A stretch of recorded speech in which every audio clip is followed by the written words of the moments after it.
a copy from today? I actually... Are you recording? I am. Professor, actually, oh yeah, that's acceptable. Yeah, that's great. Either way, you can use... No, I think I got both. Great.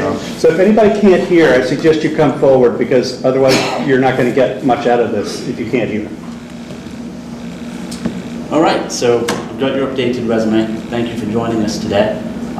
First, I'd like to begin by going through your resume a little bit and understanding what it is about the role that interested you. The role itself interested me because when I graduate, I'd like to work for a large-scale company, and I know C&S is the world's biggest grocery retail company service, and also I know you guys have a great reputation. So going through your resume, I did notice that you have a little bit of project management experience here, working for the National Grid. So could you tell me a little bit more about what you've done there and how you think you'll be able to leverage that experience? Sure.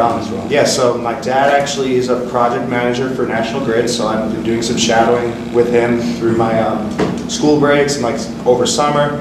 And he actually would take me down to, he's working on a gas pipeline right now with a huge crew, and he would take me down and show me when it was acceptable. He'd show me his crew and how everything works, how everything flows.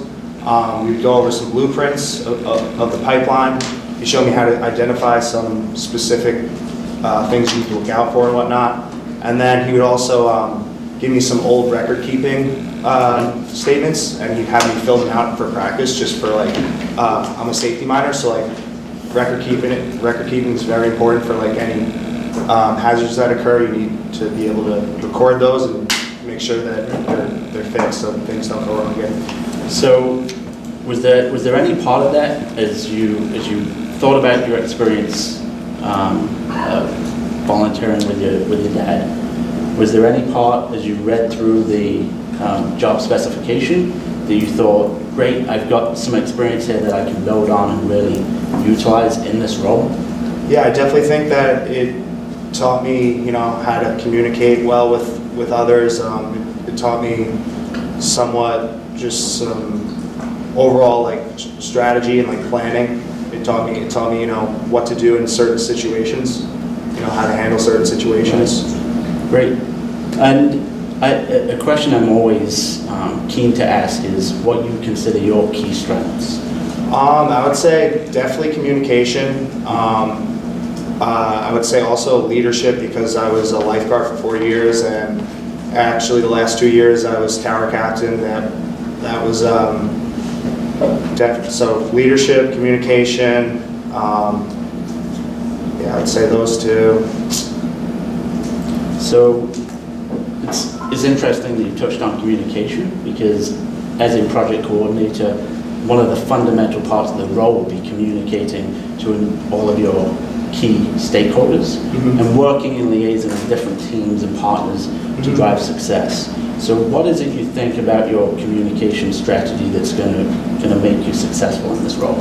I think that I would really work well with a team, and I think that's important when strategizing to improve C&S. I think if I was able to work with a team, I would be able to benefit greatly with them. Great. Do you have much experience outside of the experience we've talked about with the National Grid? Do you have any other experience working with different teams and communicating across divides? Yeah, I definitely do. I had an internship with a company called H2M. They're an architect and engineering company. I worked on their marketing team, and I was obviously on the low scale. I was an intern, but they had me doing a lot of stuff for them. We would develop proposals for Clients, whether it's architecture, engineering, wastewater, environmental. So we would make those proposals and then, propose them to clients in hopes that they'll hire us. So that was I definitely worked with the team there, learned a lot. Great. That sounds like a really useful experience that's going to help you in this role. So could you tell me a little bit about previous experiences that really stretched you or challenged you, and what you've learned when you've been going through those that has helped you grow and develop? Sure. So back with my H2M internship over the past summer, we had a proposal that we thought was due at 3 o'clock that afternoon. So we were working on it, and come around 11:15, the architect that we were making the proposal for actually stepped in and told us that the deadline was at 12 o'clock that day. Okay. And this proposal was for a community school called Suffolk Community College. It was an architect proposal to try and rebuild their library. Right. And many of our competitors were also, trying to get this position, trying to get them to hire them. So, we were on a deadline, and usually with the competition, if you're a minute late from the deadline, they just disqualify you right off the bat. So we ended up hustling as a team. I actually was the one who went with the architect, and we were able to drop off that proposal with like 2 minutes to spare. So. Right. So that was presumably a great experience about working under pressure. Yeah, that was definitely. Yeah, you'll definitely experience a little bit of that here at C&S. So yes. It's great to hear you have some previous experience with that. So one thing I'm always keen to learn with any new candidate is about their career aspirations. So where do you see yourself in 5, 10, or 20 years' time? I definitely see myself working for a large-scale company, like I said, like C&S, and I just think with a larger company, there's more opportunities for you to, go one way or the other. Being a senior and a management major with a safety minor, there's a lot of directions I can go. So I'm not exactly sure what I'd like to do, but I definitely am interested in this position, and I think I could definitely, expand my career from it. Right, so you're really looking for something diverse with lots of different opportunities. Yes. Okay. That makes sense. I've recently been thinking about my own development and been doing a little research, and one thing that's been really powerful for me was thinking about what motivates me and makes me feel fulfilled. Not necessarily your strengths about communication and leadership, but so when you think about what really fires you up and makes you passionate, what would you say that is for you? I would say overall success motivates me. I think working hard on something and getting good results out of that is the most satisfying thing for me. Right, so success and results. So tying that back to the role as a project coordinator, what would be your metric for success personally? I would say if we were given a project from a customer or from a customer, I would say just working with my team and making sure everybody's doing the right thing, and then down the line, if everybody does the right thing and we're all working extremely hard, getting to that point of success would be pretty satisfying. Being able to see the smile on my team's face, I guess, per se. Okay, that's great. So I've been grilling you quite a little bit here. Did you have any questions about the role of the company as a whole? Yeah, I guess I could ask, what's the company's overall culture? I know it's a big company, but how do you, your experience with the company, how do you work with the other employees? So as a whole, I'd say that C&S has quite a strong family feel. Obviously, it's privately held. It's been in the Cohen family for multiple generations now. So there's still some of that. Obviously, we are growing and acquiring new locations pretty much every year. So that becomes a little more tenuous as you go further afield to, say, Grocer Supply in Houston or HLS in Hawaii. So there's definitely different pockets of culture, which is really interesting. Yeah, that's awesome. And going back to your point about diversity, I think that allows a lot of scope to go and not just visit new places and learn new processes, but also experience new cultures. So I myself actually went and lived in Houston for 8 months. I actually did see that on your LinkedIn. Oh, that's great. I Yeah. appreciate you taking all that. Yeah. So really good experience, and I think it ties closely to what you've talked about. I think the other aspect of C&S is that it's obviously a low margin company. We have a very fast pace. We're working in the food industry. So holidays that you might think of as typically being, you're coming from college right now, so you're used to extended breaks over Christmas, things like that. They're actually our busiest time. So does that concern you at all? What do you think when you hear that? I mean, that kind of sounds good. If that's your busiest time, that's good for the business. And I'm definitely, good at multitasking, and I'm good with fast-paced work. I'm a quick learner, so that definitely sounds like my kind of position. So one other key thing, maybe not straight away in this role, but certainly as you get up to speed, being a project coordinator, you could be pulled in different areas. I think we've talked about having multiple projects you'd have to manage. So would you be okay with traveling, or do you have any concerns? I would be okay with traveling. I'm not opposed to that. Okay. That's great. Well, I'm thinking we're probably at about 10 minutes here. Sorry, I should have been timing it. I did time it. If you were to keep going, I was going to call you, but you called yourself. All right, well, thank you. That was great. Good job. Thanks.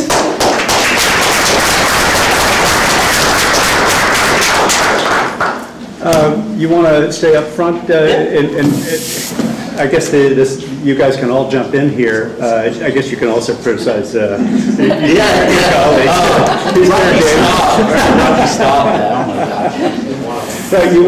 Why don't you just give a quick debrief on what you thought was good and what you thought might be a little work? Yeah. So I thought in general you were pretty strong.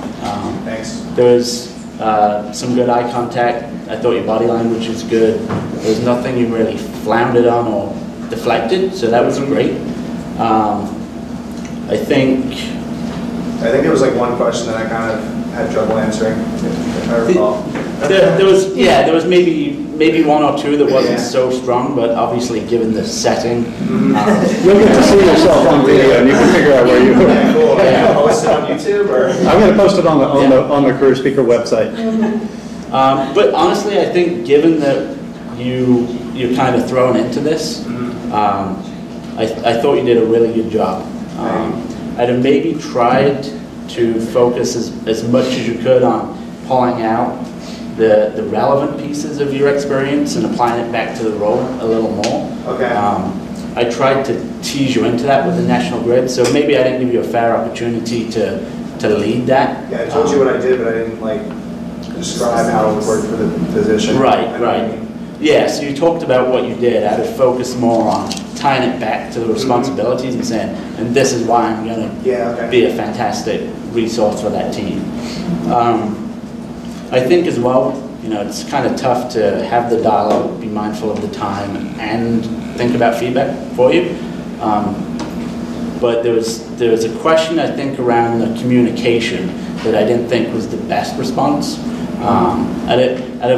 I know it's difficult because you haven't got business experience, but if there's anything you could have tied in a little bit more succinctly around communicating with other teams, working, whether it's voluntary stuff, whether it's sports activities, working with teams, I think C&S being so large is very siloed, so being able to go and kind of interact with all these other people is really, really key. That's kind of just, well, maybe it's for any large business. Looking at your resume, I think immediately I'd say a little bit wordy. Okay. So I think you have to think about it from, initially this is going to go through our talent and recruitment team, and they look at resumes every single day. So you want to really highlight the value add stuff. So maybe the bit about saying, explaining how great Keen is, while I'm sure that the faculty here really appreciate that, I was really looking more at what are your majors, what are your skills, what is relevant. So on the relevant coursework, I think this would be a great template for you. So you have like a master resume template, and then as you go into specific interviews, maybe cut some of these out, so you leave like 3 or 4 that are really strong in the particular role that you're going to apply. Makes sense. So that I can see at a glance, oh my God, this guy's got the perfect courses that line up with what I'm looking for, right? I think the only other thing, as I was looking through the resume, was it goes back pretty far. So the high school, maybe you don't need that at this point. Certainly as you go forward, that would be the thing I would start to drop off as you get business experience. I'd be cutting that stuff out and trying to keep it relevant with any experience you have on the job, or any qualifications that hopefully your employer will be able to give you. But yeah, great job. Thank you.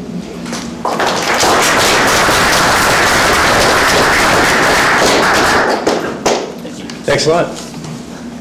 And by the way, I thought I was going second, so that. See, this is what happens. Yeah. I just wanted to say, the question was, where do you want to do in 5 or 10 years? Always say something within that company. Don't say, oh yeah, I'm going to have this as a stepping stone off to something else. Yeah, that's probably a good thing to say. Yeah, always. Yeah. Okay.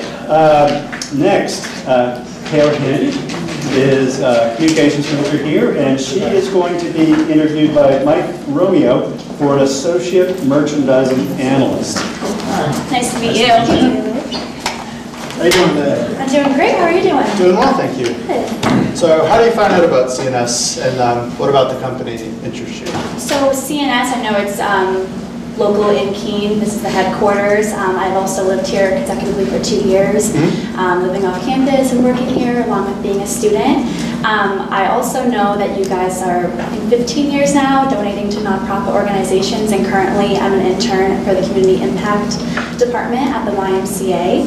And so I know you guys donated a lot to that, so that was definitely a pinpoint when I went through that interview. They definitely messed with that. And then also speakers have come into some of my human resource classes and management classes, so the name C&S has been going around.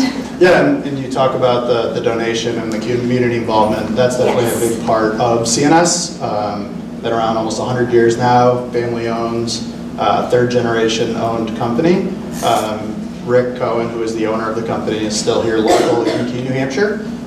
So his name and his impact on this community and all of the communities that we operate in nationally is definitely a key focus within the company, and really stretches through all departments. And that was one of the key things that I found very interesting, and what I found interested in that got my attention was how long you guys have been going around, and that you guys are local, because I think just going to school here kind of got me attached to the community and how community involved you are. And what is it about the role specifically that made you want to apply for a associate merchandising analyst? So with the role, I know that be analyzing a lot of numbers and a lot of end dates, and I really do like that fast pace, kind of having to be a leader and a strategic planner at the same time. I'm a host/waitress, mostly host at the stage down Main Street. So you think of host as just bringing you to your table, but it's super fast-paced. I'm not only dealing with reservations, but I'm also having to make sure that the flow throughout the restaurant with the waiters and waitresses, the bar back, the bartender, and the kitchen as well. So I really like that fast-paced kind of feeling, and then also having to always plan, communicate, lead a team. So I did see that kind of overall with the description, so I thought that was very interesting. Yep. Can you think of an example of a time where you kind of had your plan set, you're trying to balance many different things within your current position, and then something happens, right? So, oh yeah. Is there a specific way you would go about handling such a situation, or? Yeah, especially, I'm just going to resort back to the stage again because I've been there for 2 years, so starting out, never worked in a restaurant before, very nerve-wracking. It's very busy, so 50 people will come in the door at once and you're like, oh my goodness. But I think the best thing to do is, stay calm, look at the big picture, what you can do, and prioritize from there on out. So, I'm prioritizing what is the best option for everyone. And if, I have a reservation for a large party and the table isn't up, I'm going to send my condolences, communicate with the reservation, but also communicate with the waiters, waitresses, and kitchen to make sure that everything for the rest of the night goes smoothly, and trying to go around that. What happens when you try to appease everybody and someone just isn't taking your apology? not everyone's going to be happy, and I think if you maintain that attitude that, you did the best you can, you're going to work harder next time, and maybe they had a bad day, but I think if you give 100% effort and, you had at least the end taking of it all was the most positive and greatest outcome it could be, then that's what you have to take away from it, but it's a learning experience, so you can't let that get to be down. Yeah, a lot of the role that you would have here with the merchandising team is with the manufacturer community, and a lot of what we work on is gross profit generation. So it's really making the manufacturer feel like they're getting something out of the conversation and make sure you are appeasing them at the end of the day, but the goal of a merchandising analyst is gross profit generation and trying to make that, or give that manufacturer the feel that, they should be giving us money for what it is we're trying to sell them on. All right. So let's see here. Tell me about a job you've had in the past that you've really enjoyed, and what specifically about it makes that enjoyable? I used to work it's back in high school, but I worked at a Nike outlet, and I really enjoyed it because it had this very lively team impact kind of culture to the whole organization. So I really enjoyed that. It was very energetic, very positive. I'm a really true believer in training. I think if you train right, hopefully the end product with the employees will go smoothly. So the training was fantastic. I would go on the floor and I would feel like I knew everything, confident. So when anyone was coming up to me, I always knew that. But I also got to grow a lot within that. And they gave us kind of an end goal. So there was always employees of the month, certain incentives. So it's always something to work forward to. So I really enjoyed working for that company. So you talked a lot about teamwork. Yes. Can you tell me about a project specifically? It can be here at school, outside of school, where you've kind of had to take a point and kind of describe what went well, how did it go well, and then what didn't go so well and why? Yeah, so actually one of my classes here, communication major, so one of the classes for communications it's called a group interaction. So basically all throughout the semester you're put into these small groups between 4 to 6 people, and for a couple of weeks you have an end project and you have to make your way to that end project. So our final one was an hour-long kind of how-to or all-about workshop. So this project, it was me and this other person that kind of took on the leadership role. And we met some deadlines, but there was some people who weren't always doing exactly what they had to do. So basically, I just kind of set reminders, and we would just always continuously reach out to them to make sure, hey, are you, currently doing this? Is there anything that I can do? Do you have too much work? Do we need to, spread it out within the group so that everyone was kind of doing their own, working together, though we would always meet in groups, never too much on our own, so we could bounce off each other with ideas and figure out a better solution. So that class was definitely eye-opening with how everyone works and what people can bring to the table, and everything can be useful no matter what it is. So that was a really great course to take. And how did you find yourself inspiring those others that were sometimes challenging to get their work done?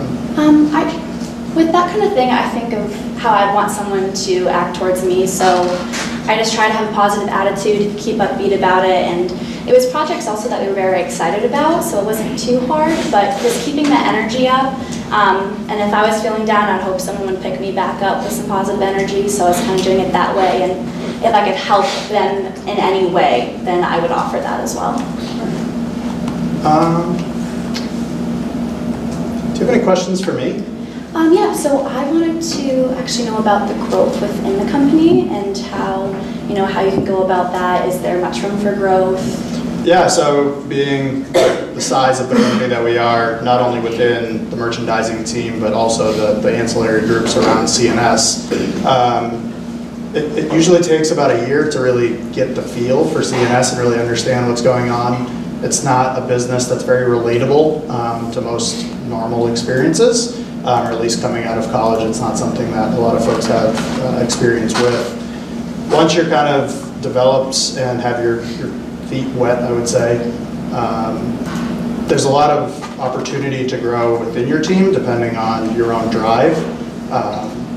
We have a lot of different development programs that are offered through HR business partners or mentors throughout the company, whether that's within your own department or with other departments. So I'd say it's really self-driven, but there's definitely room for growth if that's what you're looking for. A lot of folks will come in and maybe they find out that the department that they've been working in isn't for them. There's a lot of opportunity to network within the company and kind of find your niche and then eventually move into those areas as well. Does that answer your question? Yes, it does. Yeah, that's very promising. All right. So I guess before we finish, is there anything about yourself that you really wanted to make sure that came out in this interview that has not yet through any of the questions that we've...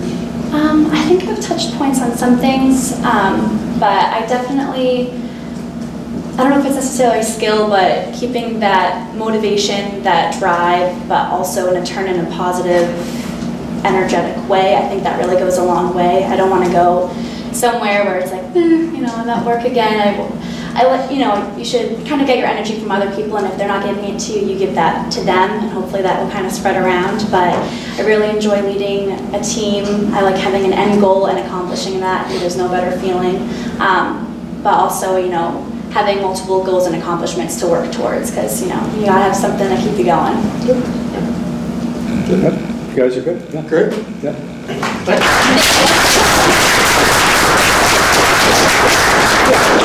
You can take up. Yeah. So you want to? Sure. Talk about it a little bit. Yeah. Sure. Definitely did a good job.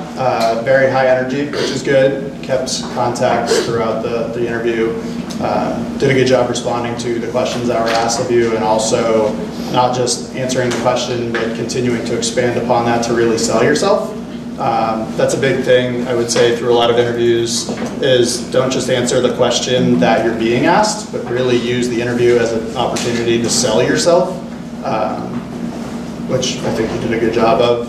I don't know if you guys picked up on other... I would say that you did a really good job showing your personality and being yourself, which I think sometimes when you're in an interview, I think you feel like you can't be yourself, but don't ever feel that way. So you did a great job projecting your personality, but in a professional manner, so yeah, you did a great job with that.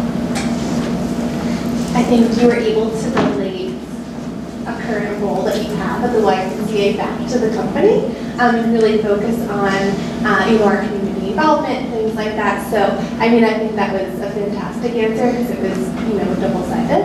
Yeah. Great. Well, thank you very much.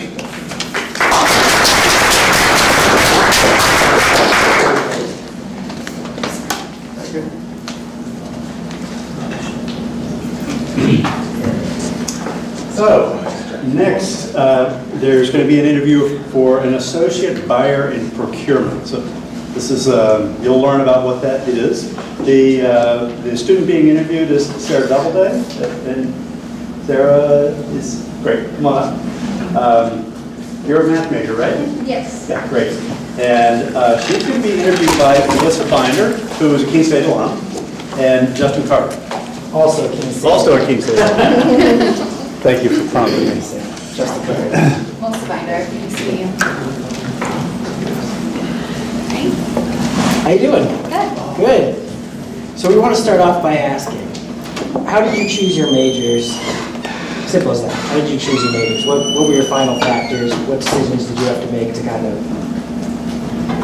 So in high school, I was pretty drawn to math. I like problem solving, and also in college, I had an opportunity to work in bigger groups and work on math problems, whereas in high school, I felt like a lot of people were kind of thrown into a math class, and I wasn't able to work with people that were of similar interests as me, so I feel like that helped me a lot.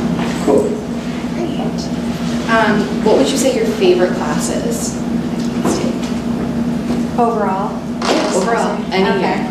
I think my favorite class would be my applied stats class that I took last spring. I got to do a lot of stuff with real life examples, and I got to use this program SPSS. I don't know if you know what that is. So you use like different, a big set of data, and then you can use regression models and do a whole bunch of different stuff with that. So that was really interesting.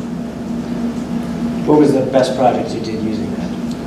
My favorite project was I did a group project with 2 other people, and we used crime data, and then we found projections for future years based on that data. So that was really fun to do. Cool. That's really cool. So, what is your ideal culture look like in the company you want to go to? So what is that, if you had your perfect fit, what does that look like?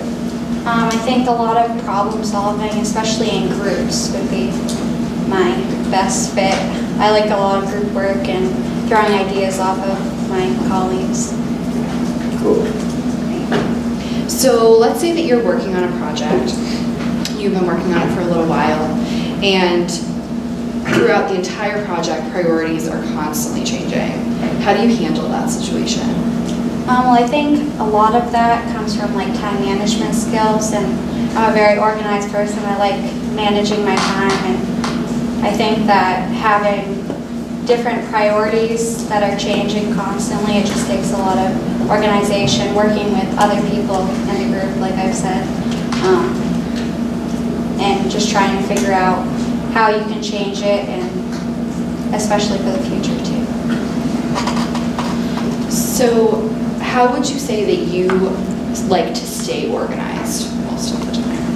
How do you keep yourself organized? Most of the time I make lists, and I also, on like my phone, I have a whole calendar of each of my classes, what I have to do that day, especially like I plan times for my homework blocks as well, and I also work a lot, so I factor in that time as well. We did see that on your resume. Yeah. I'm very busy.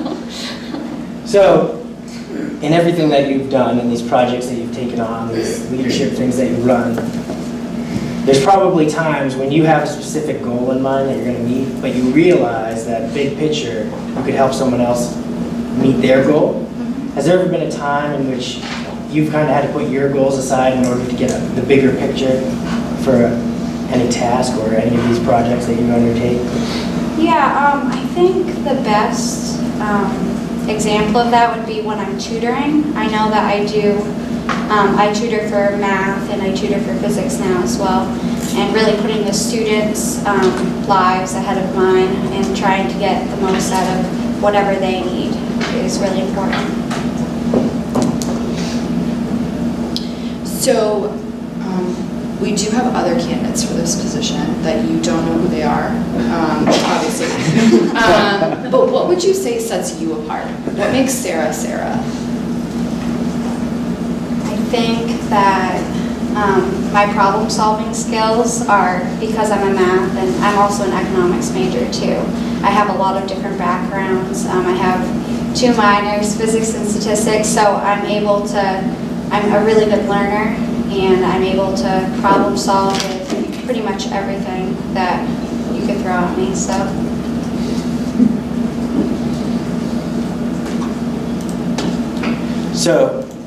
I'm trying to think of a good way to phrase this question. You said you did a lot of stuff for tutors. Can you give me an example of a time when, I guess just what we're kind of saying is like when you had to go out of your way to help a tutor, and it wasn't really, you weren't going to get that project done that you had to do for your own. Yeah. So especially recently, I'm taking 5 classes this semester, so I have a lot on my mind, and sorry, that phone distracted me. What was that? Just circling back to when we were talking about how you said sometimes when you're tutoring for math, you've had to put your own kind of end goals aside in order to kind of get the goals of your students where they need to be. Can you tell me more about a time when it actually impacted your work? Yeah, so I think the best way to think of that would be how usually I have a big group of students that will come in and trying to help one student's needs. It may not help another student, and especially having a group of 15 people come in the day before an exam, all asking for help on completely separate things, trying to get one student's needs met. Usually I'll break them up into different groups for different needs. and then work on it that way. Usually I'll do problems out on the board for them and then have them bounce ideas off of each other and have them really teach themselves. And usually I'll have another student kind of go up on the board and say, oh, could you teach that to them while I help this other student? So that helps a lot. So where would you say that you see yourself in 5 years? I think I see myself in more of a data entry type of a position or data analyst, because I do like statistics a lot. Yeah.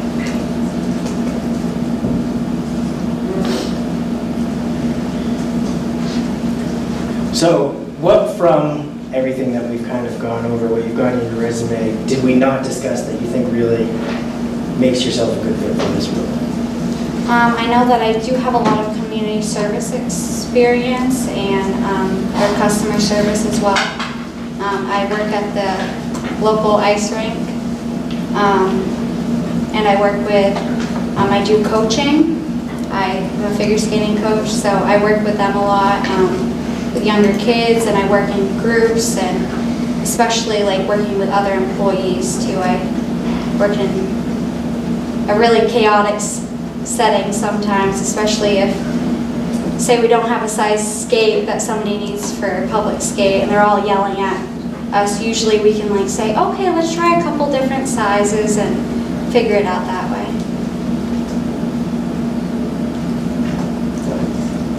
So now I'm going to ask a fun question. Tell me about a brand that you are loyal to and why.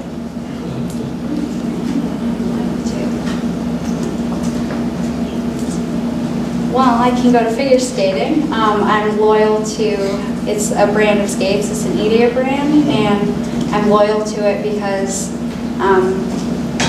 the Olympics are here right now, and a lot of them use EDIA skates, and I feel like they're a really reliable brand, and they have low impact on skating and skaters, so.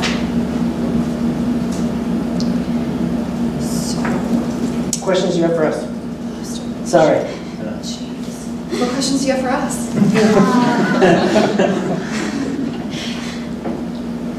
How long do people usually stay in this company, and how much room do people have to advance in their career? Forever. Yeah. So I'll kind of answer that with my path. Yeah. So I started at C&S as associate buyer. I did that for a year, mostly doing the frozen procurement.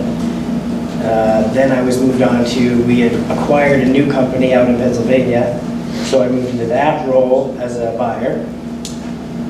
Within a year from that, I was promoted to supervisor, and 2 years as a supervisor promoted to a manager. All of that being in Keene. Now that was me, and since that's happened in 5 years, a lot of my friends that I've met throughout the company have moved into all sorts of different facets. So one thing culturally about C&S is we're in this new movement of we want everyone involved in everything, and the best way to understand the supply chain is to have people that can kind of break down those silos. So there's always room for movement and there's always room for growth. Does that answer your question? Yeah. Did you have more to add to that? Just in addition to that, we really foster an environment for people to learn. Are we out of time? Keep going, sorry. So if you're interested in a certain area of the company, and maybe what you're doing currently isn't totally the right fit for you, we really embrace moving between teams as well. So Justin stayed in the same team. My history is a little different, so I actually moved from our merchandising team to our procurement team, so there's a lot of that as well. A lot of room for growth. Any other questions? I think that answers everything that I was curious about. So. Very cool. Great. It was great to meet you. Very nice to meet you. Thanks for coming in today.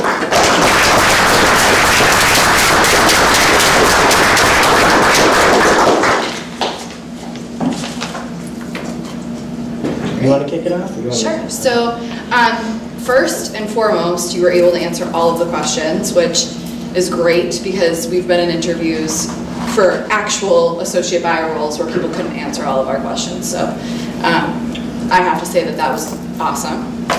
I would say you did a pretty good job tying things back to your experiences that you've already had. I would say maybe like beef that up a little bit, and just be able to speak a little bit more to like, you had very good themes, but elaborate a little bit more on those, would be my feedback.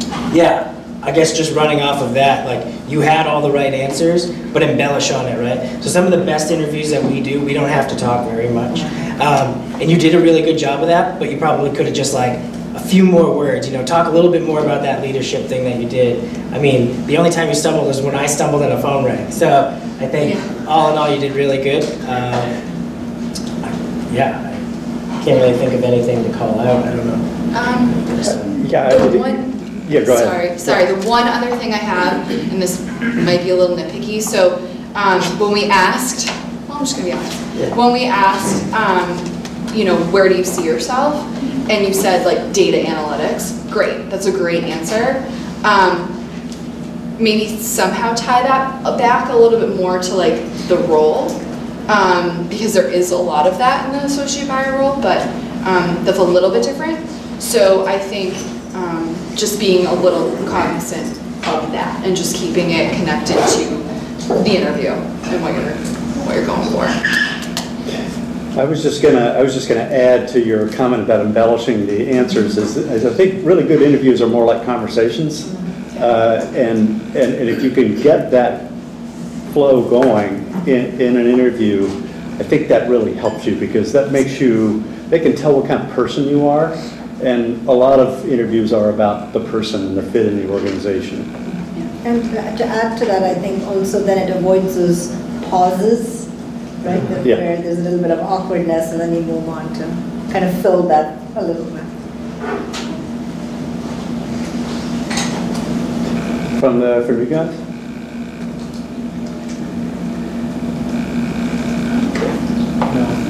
I don't think I had anything else. I was thinking along the same lines as what Kristen and Melissa had already said. So I think in general, really good. Really impressive, actually, all the stuff that you can do. So I think it was great that you gleaned that from that. So just sitting and watching was really impressive. And I'm sure Melissa was sat next to me thinking, oh my God, how can we get you in front of Yeah, I feel inadequate, so thank you.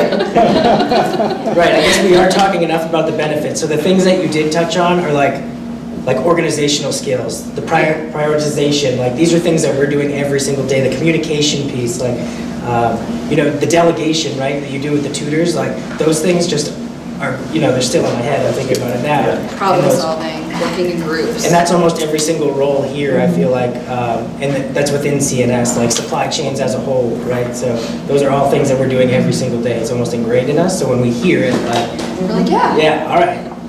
Yeah. I think that's a good point. So one of the best things you talked about was how you choose it and how you juggle those priorities, and even within that class, you're breaking them apart and having them, you're kind of dealing with the pressures of the group and the demands in a really dynamic way. You could have missed that if he hadn't come back and asked you for that. So when they say embellish, I think that's the think about that example and say, the first time he asked about tutoring and how I can leverage that, go right into that detail and give them a tangible experience. And because otherwise we could have missed that, and that would be sad. So you're a double major, you've got 2 minors, you've got, your incredible GPA, you have all this leadership experience on campus. So sell yourself. You're a rock star. Take advantage of it. Great. Well, thank you very much. Yeah.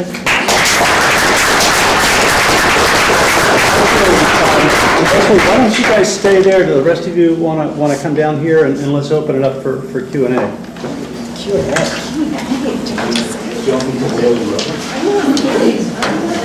Let's see. Can I zoom this back? Yeah, that's a good idea. Yeah, why don't you go over there, squeeze together a little bit, and that's great. That's great.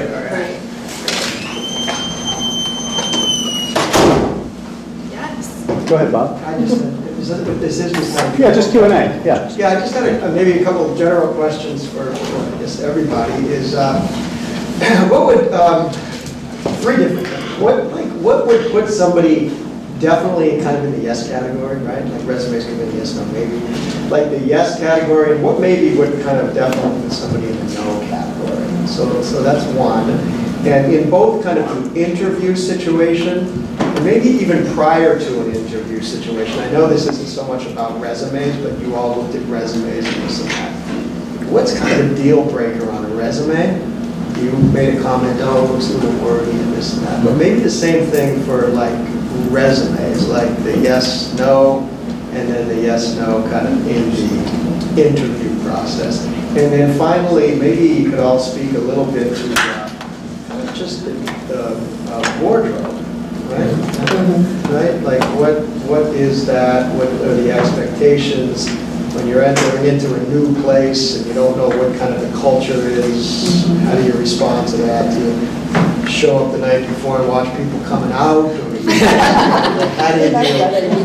Okay, so that's kind of a few questions there that came to mind. Do you want to go down the line? Sure. Threw a lot of stuff at us. Do you want to I'm ready. So to answer the question about yes, no's for the interview, we'll start there.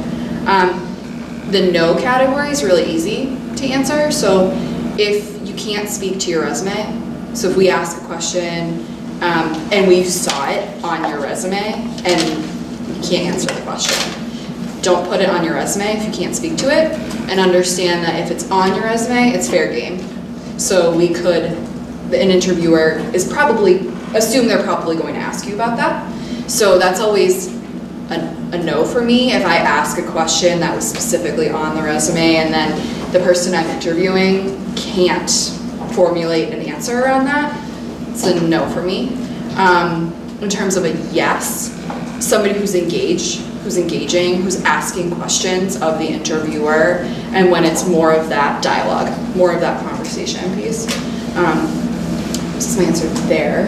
Do you want to just stick with that? Yeah, I mean, if your question was about do we get the resumes first and say yay or nay to even do an interview, right. That's vetted before we even get to us. Okay. I don't know if Melissa, you got anything to add to that? I don't even know if that's really your team. That's mostly, right? Yeah. Like resumes that come through.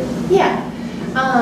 So from a recruiter standpoint, when we have an open position, you know, we have all of the applicants coming through, we're really looking for people that match the skill sets of, you know, that role. So, you know, thinking about, you know, even with resume style, you know, thinking about how many words are on there. If you've got paragraphs on there, you know, if you're looking at 100 resumes a day, you know, people, they're not necessarily going to want to read, you know, 5 paragraphs in your resume. So things like that, thinking about the skill sets that you're portraying, so that they can, so you can get that initial phone interview, so you can then have an on-site interview with one of these folks.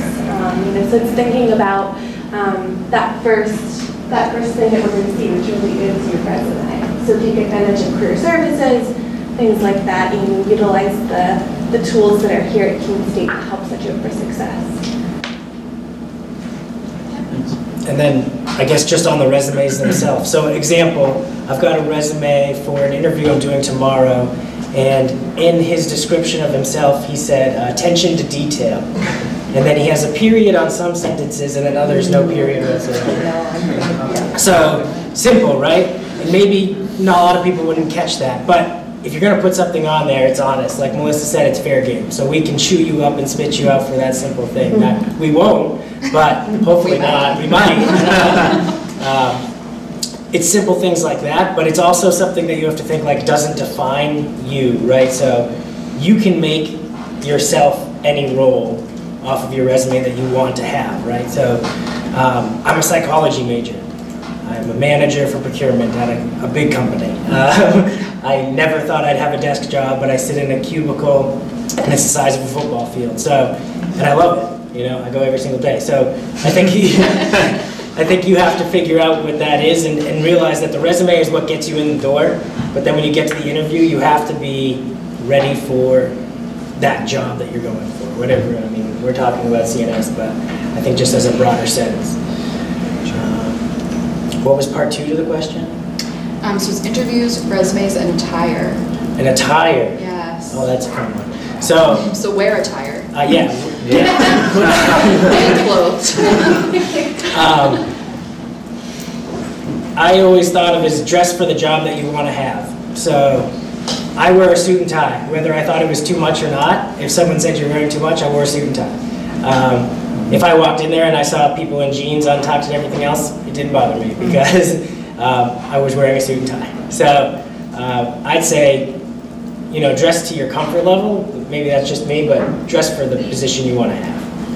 It doesn't matter if you outdress the people that are interviewing you. It shows that you came prepared, right? Simple as like when Taylor was talking about C&S right off the bat, it's like, oh, she prepared for this. It's simple as having a notebook when you walk in, so you could take notes after. Little things like that we pick up right off the bat.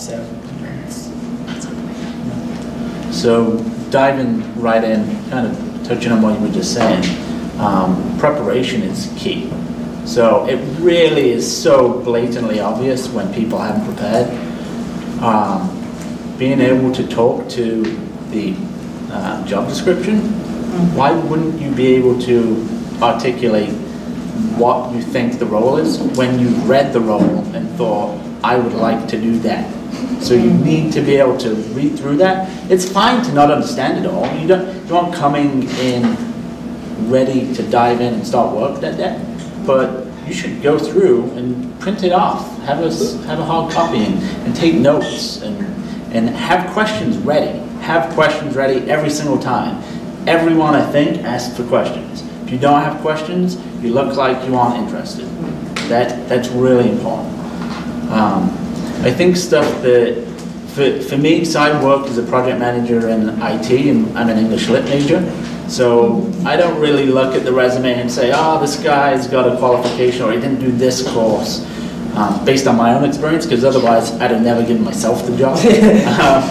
So for me, it's really about engagement, it's about passion, it's about being able to be curious and show that you're interested and you're willing to learn. That stuff to me, and I think our organization is really important.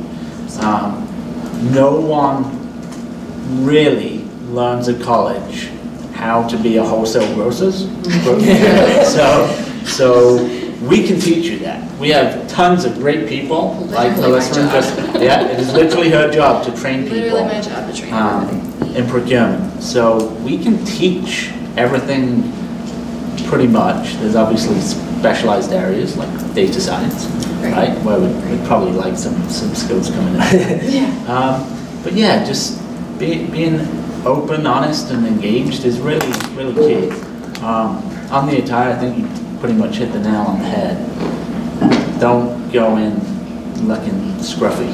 So yeah, I think that covers it. Resume, I think I touched on a little bit. We're inundated with information. Everyone is. That's the era we live in.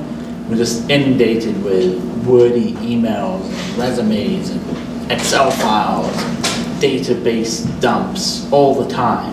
So you want someone to be able to, at a glance, pick you out of the stack of 50 resumes and say, ooh, that is something really interesting and unique. I'm going to interview that person. Yeah, I think you said conversation is a good interview, right? So to your point, we don't necessarily hire, especially in an entry role, someone that has experience in what it is they're applying for.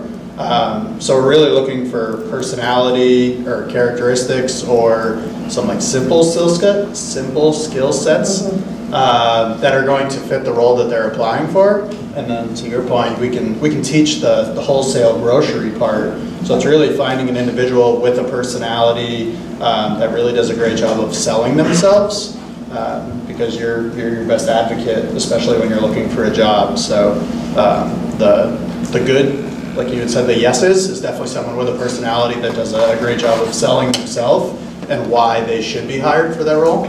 The notes and questions, I'd probably say that's a no. if you're coming into an interview and you don't have a notepad and a pen or prepared any questions for that interview, it may feel to that interviewer like you're just here to interview, you're not interested in the job or the position. So having some questions, especially where it's an industry with us that not many people probably have experience with, you're going to have questions naturally. So feel free and open to ask those. The other pieces, I think you guys hit the tire. I just want to add that you've got such an advantage today. The internet is has such a wealth of information, not just the website, their website, where you can find out a lot, but just doing research on the field of business that the company is in, and you can find out about their reputation. You can find out all sorts of things, and that will fuel your questions. It'll also show that you've done your homework and that you're well informed. That makes a huge difference. So use those resources. Not like it was when I was in college, where the internet didn't exist. I mean, just imagine that, right? It was hard to get information back then. It's easy now, so use it. Yeah, websites like LinkedIn, Glassdoor, you can really glean a lot of information about a company, and especially the culture piece, good and bad, because it is a good thing. I'd also maybe plug events like this. You guys have a great opportunity. It's awesome to see how many people are here, by the way. Really impressive. But this is fantastic for you guys. You can kind of get a sense of, not just C&S, I think other companies come to events like this.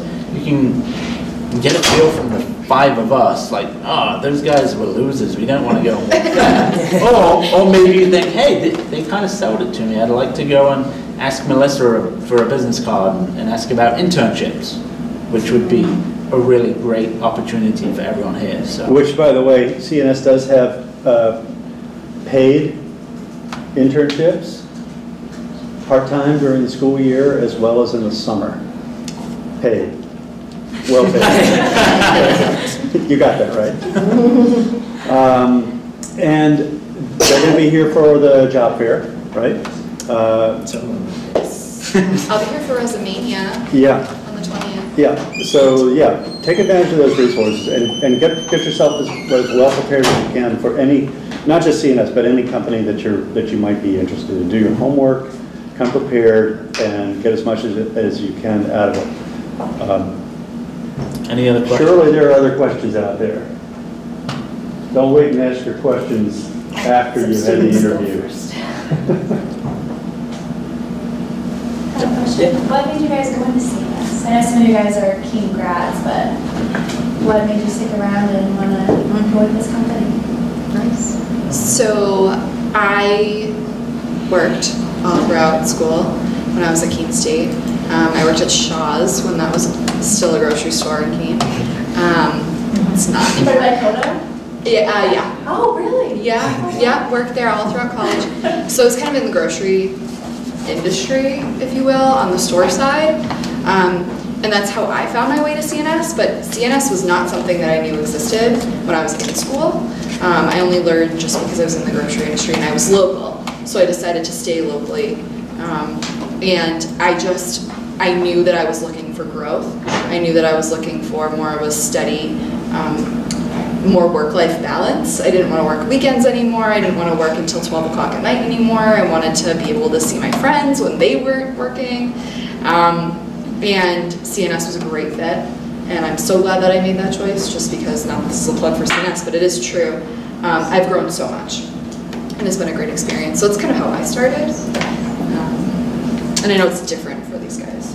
I graduated from here in 2009 with a psych degree, with no ambition or really like any job that I had chosen yet. I didn't want to be a social worker. So I took the first job I could get, which was a sales operations supervisor at Country Kitchen Foods, which is now Flowers Bakery. So I was on a bread truck from like 1 a.m. till 1 the next afternoon. That was like an easy day.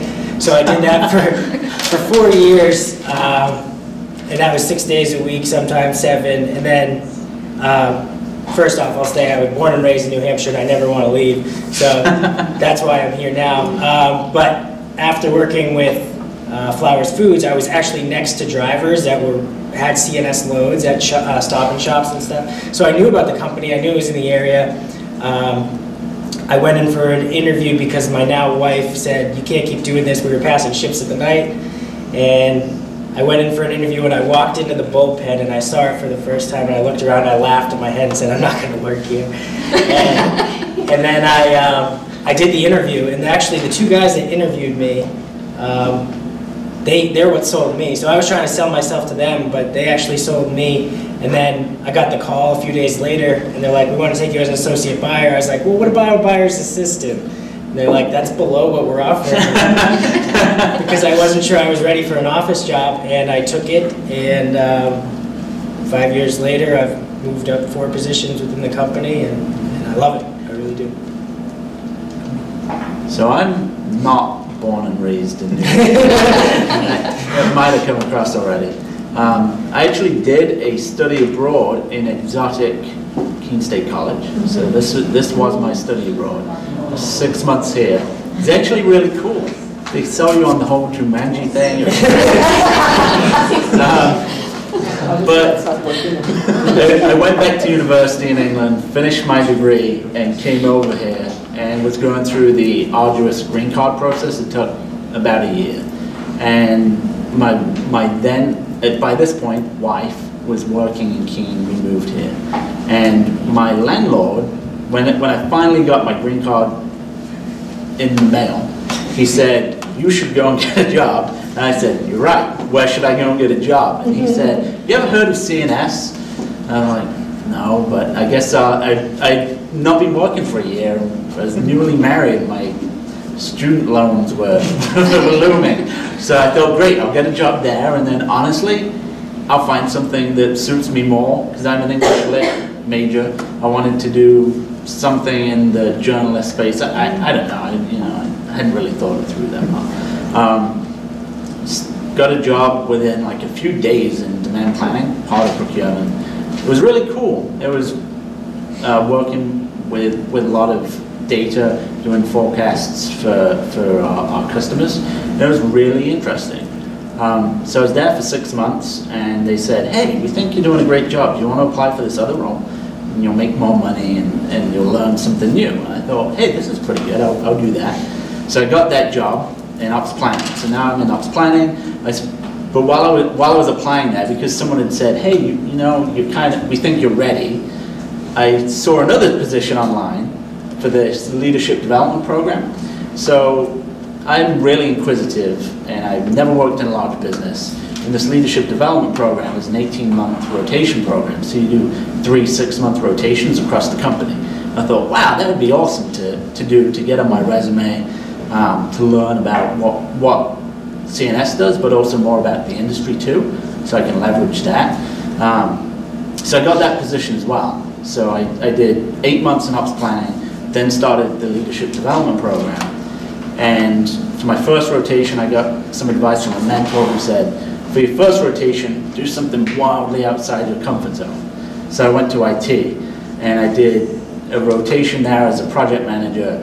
It was crazy. The project manager left the company in my first week, and we'd just acquired a new company, and they said, hey, why don't you just manage that? So I said, oh, I flew to Pennsylvania. That was scary on my own, like first time traveling for work. And I just managed this Oracle integration project. Then because I did that, they said, hey, you're now like the Oracle integration guy, so you're going to go to Houston because you bought this other new company. And I lived there for 8 months and did that. Then we came back and finished up AWI. So I spent my entire rotation program managing these multi-million-dollar projects. So fantastic on my resume, by the way. And then the guy I worked for in my first rotation offered me a job. So 4 years ago, when I thought I'll just work there for a few months and find something better, I'd honestly be stupid to go anywhere else, because I've been getting a ton of experience, learning a ton of interesting stuff, and getting pretty nice pay increases too. So yeah, it's been great. I'm looking forward to the next step soon. So. I'm from Keene. I grew up here in Keene, came to Keene State, graduated 2009 as well. Spanish major. I came into college thinking I was going to teach Spanish, and that fizzled pretty quick for me. So I stuck with the Spanish, kind of got all the experiences that Keene State had to offer, and really just came out looking for a job, C&S being the biggest player in the market. It seemed like a good spot to try out for a little bit. Same thing, trying to figure out what I want to do, didn't really have an idea, take the first thing that sticks. 7.5 years later, I'm still with C&S. I think it's a great company, room for development is definitely there. Started actually as an assistant within the team that I'm in now, and then within 6 months was promoted to an associate analyst, 1.5 later, senior analyst, which is a supervisor, within the next 1.5 years. So it's definitely a great company that recognizes effort, and opportunity is boundless, especially amongst different preparing departments. So it's a good place to be. And I have to do this because I'm thinking as you're saying that. So our senior vice president in procurement started off, like Dan said, as an intern at, he didn't go to Keene, but he started off as an intern at our company. Then he was hired on as a buyer. I think he had a few different roles, but we ended up, C&S paid for him to go to Dartmouth to get his master's, and he's now back as a senior vice president at a multi-billion-dollar company. So started off as an internship at Keene State. Comes from a family that were lobster fishermen. Yes. Yeah, Yep. lobstermen in Maine. So pretty cool story. Yeah, so that's a great story. I think I'm just hearing all of our stories. I'm like, none of us really geared for this, but the LDP program which came up, I mean, I don't know the exact number. We've got Ryan Hayward. I don't know if anyone knows Ryan Hayward. Four from Keene State. They're part of the LDP program. And the idea is you're learning a supply chain. So I'm pretty sure everyone here has shopped on Amazon or Backcountry or anywhere online that has a supply chain. C&S just does it really well for groceries, but you can learn a lot from C&S. So I mean, Melissa and I do a lot of she does the interviews for the interns, and we're not looking for people necessarily that want to make a career at C&S, but those that have those qualities, you know, maybe you'll love it, right? Maybe you want to stay around. Maybe you'll be just like one of us, and you like the culture. But I would say if it's something you're interested in, take the opportunity for sure, because there's only going to be more popping up. Can you guys stick around for a few minutes after we wrap up? If anybody wants to come down and talk to any of these folks, is that right? Yeah, stick around. But anyway, I want to thank you, and I especially want to thank the three of you who did the interviews.